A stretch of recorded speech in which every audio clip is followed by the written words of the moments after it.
കൊച്ചേട്ടന്റെ കത്ത്. പരായിലെ തണ്ണിമത്തന് ഭാര്യയായതാര്? സ്നേഹമുള്ള DCL കൂട്ടുകാരെ, ഇന്ത്യയുടെ പ്രതിരോധ മന്ത്രിയായിരുന്ന മനോഹർ പരീക്കറുടെ ഒരു അനുഭവക്കുറിപ്പ് കഴിഞ്ഞ ദിവസം വായിക്കാനിടയായി. അദ്ദേഹം ഗോവയിലെ പാര എന്ന ഗ്രാമത്തിൽ നിന്നുമാണ് ഇന്ത്യയുടെ പ്രതിരോധ മന്ത്രി സ്ഥാനത്തേക്ക് ഉയർന്നത്. പാര ദേശവാസികൾ പരീക്കർമാർ എന്നാണ് അറിയപ്പെടുന്നത്. മനോഹറിന്റെ പേരിനോടൊപ്പം പരീക്കർ എന്ന് വന്നതും അങ്ങനെയാണ്. പാര വില്ലേജ് പ്രസിദ്ധമായത് അവിടുത്തെ മധുരമുള്ള വലിയ തണ്ണിമത്തൻ വഴിയാണ്. പാരയിലെ ഏറ്റവും വലിയ ഉത്സവം തണ്ണിമത്തൻ തീറ്റ ഉത്സവമാണ്. മനോഹർ പരീക്കറുടെ ബാല്യകാലം തണ്ണിമത്തൻ ഉത്സവ മധുരലഹരിയിൽ മുങ്ങിയ ഓർമ്മകൾ നിറഞ്ഞതാണ്. തണ്ണിമത്തൻ കർഷകർ വിളവെടുപ്പിന്റെ അവസാനം വില്ലേജിലെ എല്ലാ യുവാക്കളെയും കുട്ടികളെയും വിളിച്ചുകൂട്ടിയാണ് തണ്ണിമത്തൻ തീറ്റ ഉത്സവം നടത്തുന്നത്. പങ്കെടുക്കുന്ന എല്ലാവർക്കും മതിവോളം തണ്ണിമത്തൻ കഴിക്കാം. അതുകൊണ്ട് തന്നെ ബാലതലമുറ തണ്ണിമത്തൻ ഉത്സവം വരുന്ന ദിനങ്ങൾ എണ്ണി എണ്ണി കണ്ണിൽ എണ്ണയൊഴിച്ചു കാത്തിരിക്കുമായിരുന്നു. പ്രാഥമിക വിദ്യാഭ്യാസത്തിനു ശേഷം മനോഹർ പരീക്കർ മുംബൈ IT-യിൽ പഠിച്ച് എഞ്ചിനീയർ ആയതിനു ശേഷം 6 വർഷം കഴിഞ്ഞ് ഒരു തണ്ണിമത്തൻ ഉത്സവ കാലത്ത് പാരായിലെത്തി. അവിടുത്തെ കാഴ്ച കണ്ട അദ്ദേഹം സ്തംഭിതനായി. പ്രശസ്തമായ പാരായിലെ തണ്ണിമത്തൻ ചന്തയിൽ തണ്ണിമത്തനില്ല. ഉള്ളത് വളരെ ചെറിയത്, അതിന് മധുരവുമില്ല. കാരണമറിയാൻ പരീക്കർ തണ്ണിമത്തൻ ഉത്സവം നടത്തിയിരുന്ന വലിയ കർഷക പ്രമാണിയെ പോയി കണ്ടു. അദ്ദേഹം പറഞ്ഞു, 5 വർഷമായി എൻ്റെ മകനാണ് തീറ്റ ഉത്സവം നടത്തുന്നത്. പിന്നീടാണ് തണ്ണിമത്തൻ ഇല്ലാതായതിൻ്റെ കഥ പരീക്കർ പറയുന്നത്. മുമ്പ് തീറ്റ മത്സരം നടത്തിയിരുന്ന നല്ല കർഷകർ കുട്ടികൾക്ക് തിന്നാൻ കൊടുത്തത് ഏറ്റവും മധുരമുള്ള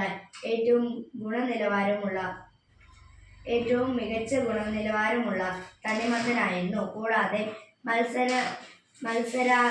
മത്സരിക്കുന്നവർക്കെല്ലാം ഒരു ചെറിയ പാത്രവും കൊടുക്കും. മത്സരത്തിനൊരു വ്യവസ്ഥ മാത്രം: തണ്ണിമത്തൻ വിത്തുകൾ കടിക്കാതെ ഈ പാത്രത്തിൽ നിക്ഷേപിക്കണം. ആ വിത്തുകളാണ് അടുത്ത കൊല്ലം അവർ വിതച്ച് വീണ്ടും വലിയ തണ്ണിമത്തൻ ഉൽപ്പാദിപ്പിക്കുന്നത്. കർഷക പ്രമാണിയുടെ മകൻ ചുമതലയേറ്റപ്പോൾ നല്ലതും വലുതുമായ തണ്ണിമത്തൻ എല്ലാം വിൽക്കാൻ കൊടുത്തു. മത്സരത്തിന് തിന്നാൻ ഏറ്റവും ചെറിയതും കൊടുത്തു. തണ്ണിമത്തന്റെ ഒരു തലമുറ ഒരു വർഷം മാത്രമാണ്. പിറ്റേ വർഷം പാടങ്ങളിൽ വിളഞ്ഞത് ചെറിയ തണ്ണിമത്തനാണ്. അതിനടുത്ത വർഷം അതിനേക്കാൾ ചെറുത്. 5 വർഷം കൊണ്ട് പാരായിലെ തണ്ണിമത്തൻ വളരെ ചെറുതും മധുരമില്ലാത്തതുമായി. പ്രിയ കൂട്ടുകാരെ, പാരായിലെ വലിയ തണ്ണിമത്തന് പാരയായത് ആരാണ്? ഏറ്റവും മികച്ചത് ബാലതലമുറയ്ക്ക് കൊടുക്കാത്തവർ തന്നെ. 10 ഗുണം 10 എന്ന പഴഞ്ചൊല്ല് എത്ര സത്യമാണ്. മുൾച്ചെടിയിൽ നിന്നും മുന്തിരിപ്പഴം കിട്ടില്ല എന്ന യേശുക്രിസ്തുവിന്റെ വാക്കുകളും വിസ്മരണീയമാണ്. പാരായിലെ കുഞ്ഞൻ തണ്ണിമത്തന്റെ കണ്ണീര് കാരണം ചെറിയ തണ്ണിമത്തന്റെ വിത്തുകൾ മാത്രം വിതച്ചതാണ്.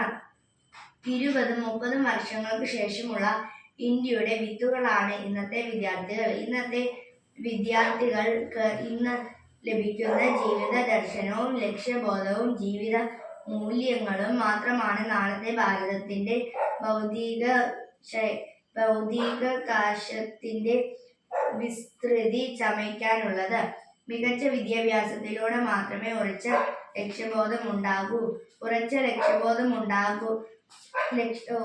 ലക്ഷ്യബോധമുള്ളവർക്ക് മാത്രമേ ദൈവിക മാനസിക മൂല്യങ്ങളുടെ ആവശ്യമുണ്ടാകൂ. തെളിഞ്ഞ രാഷ്ട്രീയ സ്നേഹവും പൗരബോധവും ഭരണഘടനയോടുള്ള ആദരവും നമ്മിലൂടെ നാളത്തെ നല്ല ഭാരതത്തെ പണിയുയർത്തും. ഇല്ലെങ്കിൽ അഖണ്ഡമാരിൽ ചിഹ്നമായി തീരും.